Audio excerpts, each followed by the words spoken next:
crossover step up with contralateral arm reach.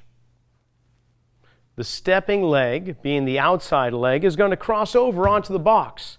The knee is going to position itself directly over the big toe, with the opposite arm reaching upward.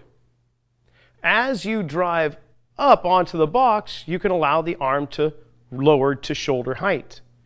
So the arm, as it presses up, is actually as the body returns to the ground.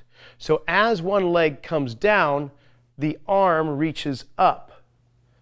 Knee over the toe, pelvis turning in the direction of the rib cage, of the box.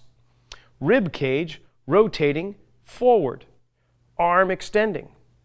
The pelvis is going to be tilting and rotating in that direction, tilting forward as well. Rib cage is going to be rotating away, maintaining an upright posture by slightly tilting back, and with the arm reaching up is going to encourage the rib cage to go to the opposite direction.